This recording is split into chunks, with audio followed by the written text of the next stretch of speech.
Hello everyone, welcome to the penultimate round of the 44th Chess Olympiad in Chennai, India. And one of the highlights of this round is Praggnanandhaa's difficult win to save India against Uzbekistan as Gukesh succumbed to pressure. Okay, Gukesh lost to Abdusaturov.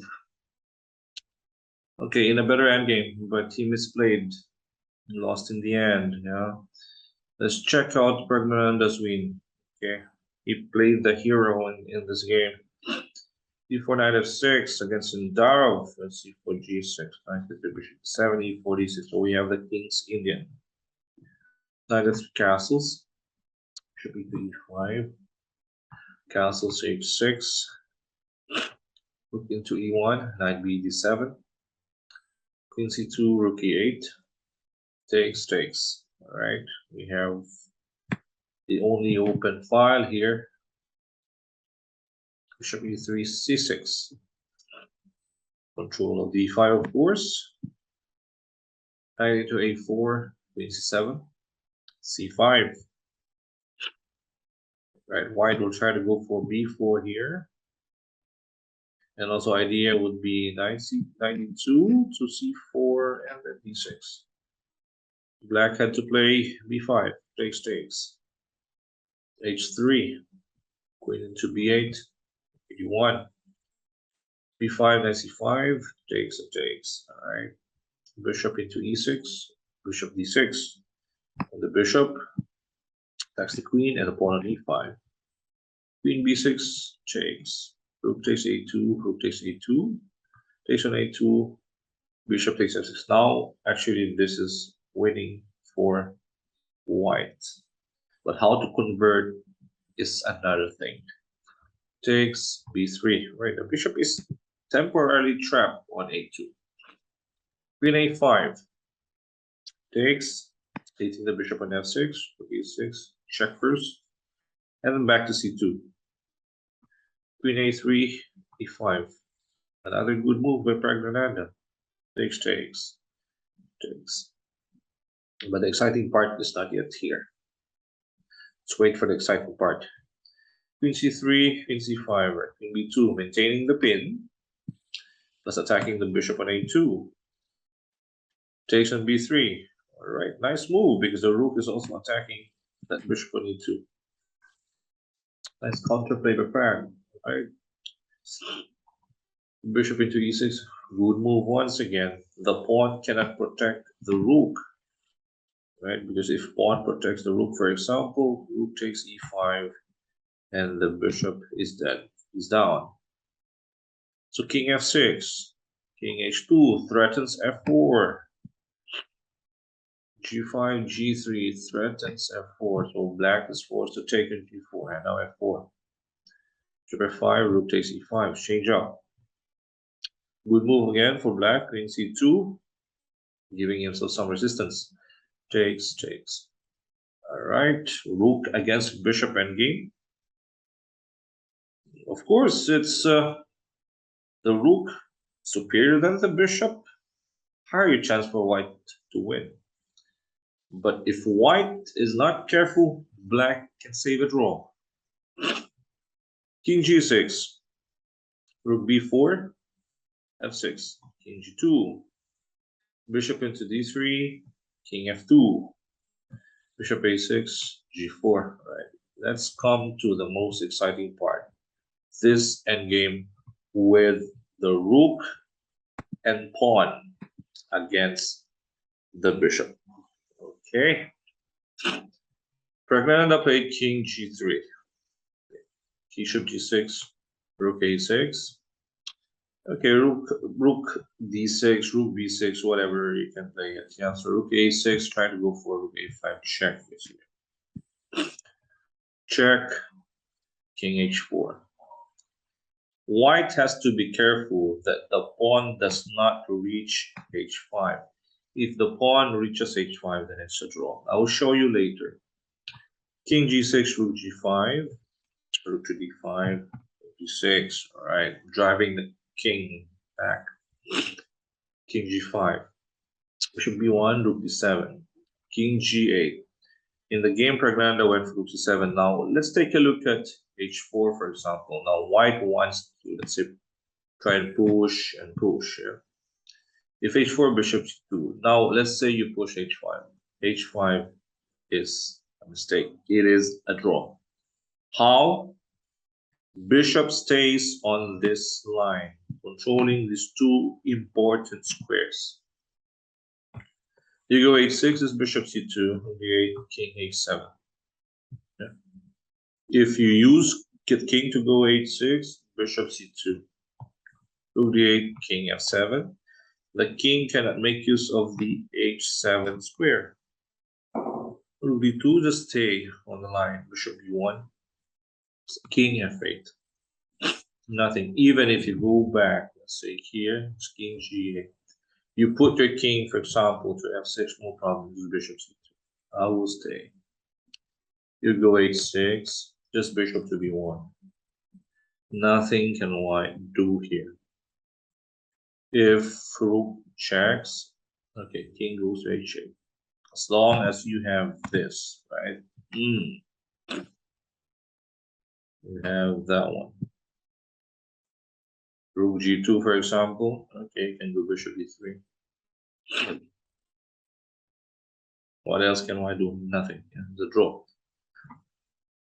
So again, the key thing here is don't push that pawn to h5. Yeah, keep it on h4 or h3. So Praggnanandhaa play rook c7. He knows his endgame. King h6. Rook g7 check. Rook to g3. Okay, protecting the pawn on h3. Bishop c2. Rook g2. Rook g1. Rook g4. Okay, gaining some time. Bishop c2. Rook g7. All right, rook g3 once again, and then okay, finally h4. King goes to f7. Rook c3, attacking the bishop. Rook to f3. Rook g3. Rook to g7. All right, triangulation. Rook g5. And an important move. Pretty good move by Praggnanandhaa, especially that the bishop is here. Now let's take a look at the bishop. All right, let's say that's why Praggnanandhaa went for from here. That's why he went for rook c3. He wanted that bishop to be here so that black cannot make use of this check for the king. Yeah. Because even if, let's say, okay, if you go bishop e4, for example, I'll play rook c4. Yeah, let's say bishop d3. Rook f4 and go king g8. Yes. Rook f3. You will still say bishop e4. Rook g3. King f7. If the bishop is on e4, I can go king g5. You don't allow that king to cross, yeah. Because if you cross now with the bishop on e4, I have king f4. Yes. Oops. Because if bishop g6, then I have h5. So with rook c3 also for Praggnanandhaa. Okay, the bishop cannot make use of d1 later. Look at this. Check. g7, rook g5, king h5. Now he transfers the king to g4 and he can push the pawn down. King f6, king g4. Okay, finally you can push. Bishop d1, king f4. Bishop c2, h6. Bishop g6, alright, rook g4, rook g1, rook g3, rook g2, doesn't matter. If the king goes to f7, for example, this king e5. The bishop has to move, alright? Let's say bishop c2, rook g7. And after king f8, king f6. And then h7. White wins. Thanks to Praggnanandhaa's knowledge of this endgame, India was able to even the match at 2-2 as Gukesh succumbed to pressure. If you look at Gukesh's position here, it was roughly equal.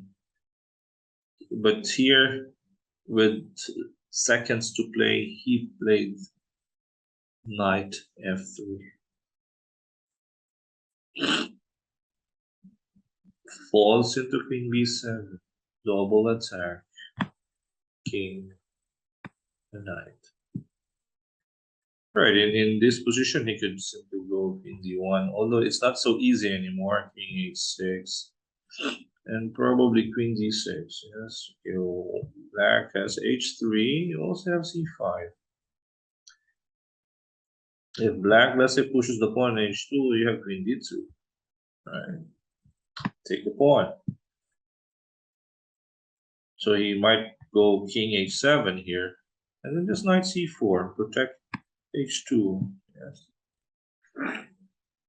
It's still not so easy. You can push the pawn later on with c6. Yeah, but knight f3, queen b7. The other two games were drawn. He only needs a draw. He was actually winning at some point also in this game. But then again, the pressure, you're playing for your team. This is not an individual tournament. You can understand Gukesh also. And she's also tired playing all the games. And this is round number 10. He played all 10 games. Unlike his teammates who have rested one after the other here. And good thing that Praggnanandhaa in his game against Sidarov won a very difficult end game. All right, and that's the story of the penultimate round. And tomorrow, the final round. All right. It's all for the marbles. Who will win gold, silver, or bronze? We will see tomorrow. It's going to be exciting. It's going to be nerve-wracking. More pressure. Will it be Uzbekistan, Armenia, India, or the United States? They still have an outside chance, depending on the last game.